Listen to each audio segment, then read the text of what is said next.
안녕하십니까. 청소년 상담사 3급 학습 이론에 대한 12회 기출문제 풀이를 시작하도록 하겠습니다. 2014년에 시험을 보았던 12회 기출문제 중에서 학습 이론의 전반부 문제 풀이를 시작하도록 하겠습니다. 15문제를 풀어볼 건데요. 학습 이론이 좀 어렵게 나왔습니다. 그래서 학습 이론도 좀 여러분들이 이론적인 내용을 공부할 때 조금 더 깊이 있게 공부를 하셔야 될 것 같습니다. 자, 그러면 학습 이론의 2교시이죠. 2교시의 1번 문제부터 15번 문제까지 풀어보도록 하겠습니다. 자, 첫 번째 1번 문제는 우리가 동기 하면은 외재적 동기, 내재적 동기 이런 게 있습니다. 외부로부터 들어오는 보상이 있죠. 외적 보상이라는데 그것을 중요하게 생각하는 게 바로 외재적 동기가 되겠고요. 학습 활동 자체에서 우리가 즐거움을 느낀다든지 만족감을 느낄 수 있습니다. 그러한 것들이 바로 내재적 동기라고 말할 수 있겠습니다. 기본적인 개념을 알고 계셔야 문제를 풀 수 있습니다. 자, 첫 번째 외재적 동기와 그 다음에 내재적 동기에 관한 설명으로 옳은 것은입니다. 박스 문제고 박스 문제는 모두 옳은 걸 찾는다라고 했었죠. 자, 행동 통제를 목적으로 하는 끊어보세요. 외적인 보상이 나왔어요. 외적 보상이 나왔으면 당연히 외재적 동기가 강화되겠죠. 그런데 뒤를 보니까 내재적 동기라 했으니까 틀렸습니다. 외재적 동기를 강화한다 그래야 되겠죠. 앞과 뒤가 맞아야 돼요, 여러분. 자, 그 다음에 과제가 주는 즐거움이 있다, 흥미가 있다. 이런 것들이 뭐라 했죠, 제가? 네, 내재적 동기라 했습니다. 외재적 동기가 아니라 내재적 동기에 속한다라고 정리를 하셔야 되겠죠. 이렇게 정리하시면 됩니다. 기억과 니은은 틀렸다라고 볼 수 있어요, 지금까지.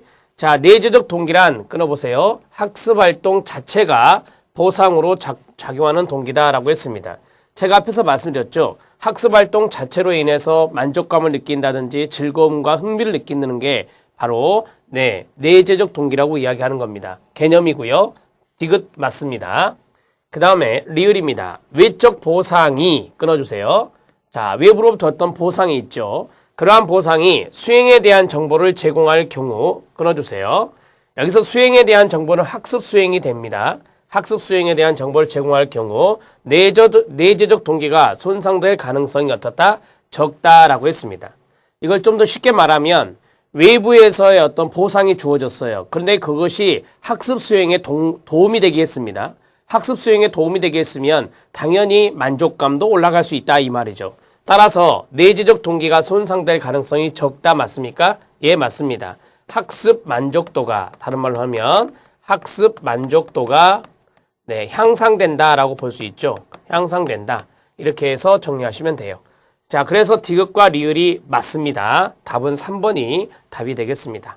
자, 이해되셨습니까? 내재적 동기와 외재적 동기는 시험에 잘 출제가 되는 문제 중에 하나입니다. 꼭 개념 잡아주시고 여기 있는 박스 지문들을 이해해 주시기 바랍니다. 자, 1번 문제의 답은 3번이 되겠고요. 이제 2번 문제에 들어가도록 하겠습니다. 자, 2번 문제는 기능주의 학습 이론이라는 게 나왔습니다. 기능주의 학습 이론과 구성주의 학습 이론 이런 것들 좀 구분할 줄 아시면 좋겠는데요. 기능주의 학습 이론은 우리 학습 이론 시험 문제에서 많이 출제된 것은 아닙니다. 그래서 여러분들이 좀 어렵다라는 생각을 하실 수 있는데요. 이번 기회에 기능주의 학습 이론에 대해서 좀 알아놓으시면 좋겠습니다. 여기에 관한 내용이 아닌 것은 옳지 않은 것 찾아라 라고 했습니다. 그럼 이 기능주의 학습 이론은 바로 여기 있는 내용에서 쭉 나오겠지만 의식의 기능,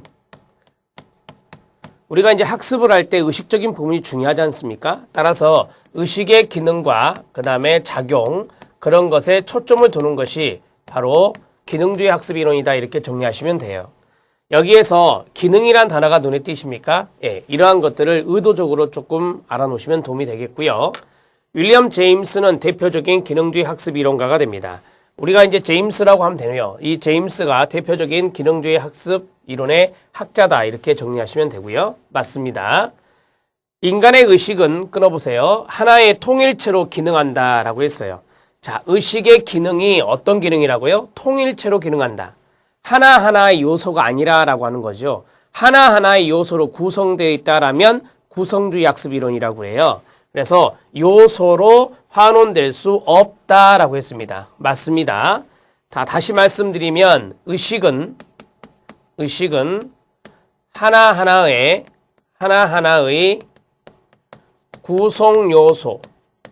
구성요소가 될 수 없어요.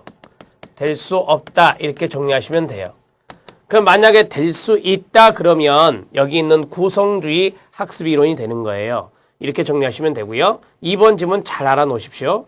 의식은 하나의 통일체로 기능한다. 그리고 하나하나의 요소로 환원될 수 없는 거다. 인간의 의식을 이해하기 위해서 내성법을 주로 사용하였다라고 했는데요. 여러분, 내성법을 어느 정도 인정한 거지 내성법을 주로 사용한 것은 아닙니다. 내성법을 주로 사용한 것은 구성주의 학습이론이에요.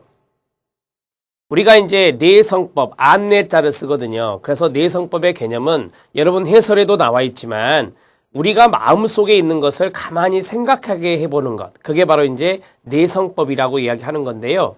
자, 여기에 대해서 내성법을 주로 사용한 것은 3번 지문은 구성주의 학습이론이라고 그래요. 구성주의 학습이론이 내성법을 주로 사용했다. 이렇게 정리하시면 됩니다. 3번 지문이 잘못됐고요.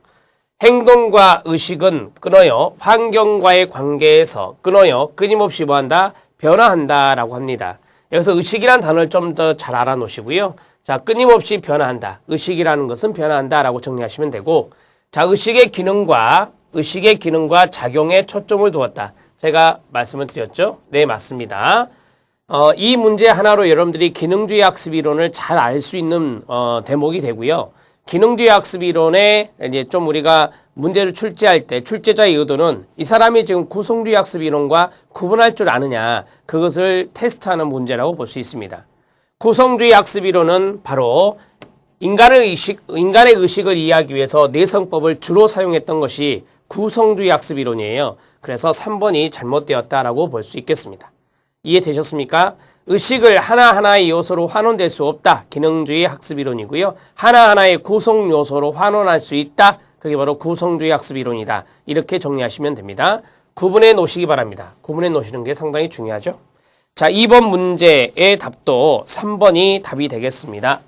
자, 이제 3번 문제 들어갑니다. 자, 3번 문제는 순행 간섭에 대한 문제인데요. 자, 순행 간섭은 순행이니까 이렇게 하면 되죠. 순행 간섭이라고 하는 것이 무엇입니까? 기억이 잘 안 나게 하는 것인데요. 예, 기억이 잘 안 나게 하는 것에 순행 간섭, 역행 간섭이라는 게 있어요. 순행 간섭의 그림이 이렇게 된다겠죠. 기존의 정보 때문에 새로운 정보의 인출을 방해하는 거죠. 새로운 정보가 나중이니까 새로운 정보 인출을 방해하는 것. 이러한 것들을 우리가 순행 간섭이라 해요. 그럼 역행 간섭은 어떻게 합니까? 역행은 이렇게 그리잖아요. 이렇게. 자, 그럼 이건 뭐예요? 새로운 정보 때문에 기존 정보 인출이 안 되는 거죠. 기존 정보 인출을 방해하는 겁니다. 무슨 정보 때문에? 새로운 정보 때문에. 이렇게 정리하시는 거죠. 이게 바로 역행 간섭이라고 하는 겁니다. 역행 간섭. 그래서 그림을 그려서 이해하세요. 그러면 개념이 잡히니까 순행 간섭의 설명으로 순행 간섭으로 설명할 수 있는 것은 옳은 것 찾아라 그 말이네요. 관심이 없는 정보일수록 끌어보세요. 네, 기억하기가 어렵다라고 했어요. 여러분, 이 관심이 없는 정보일수록 기억하기가 어렵다. 여기 역행 간섭에 대한 이야기입니다. 역행 간섭. 그래서 우리가 이제 관심이 없는 정보다 그러면 기억하기가 어렵다 그랬는데 여기 기존 정보가 관심이 없었다면 기억하기 어려운 부분이 있죠. 자, 2번 지문을 좀 잘 알아놓으시면 돼요. 2번 지문을 조금 연구해 봤는데 2번 지문은 새로운 정보일수록 중요한 정보일수록 기억하기가 어렵다라고 했습니다. 마찬가지로 이러한 것들이 이제 좀 있을 수 있는데요. 우리가 관심이 없는 정보는 여기 있는 기존 정보라고 정리를 좀 하시면 될 것 같고요. 그 다음에 여기요. 중요한 정보일수록이라고 했잖아요. 이것은 새로운 정보가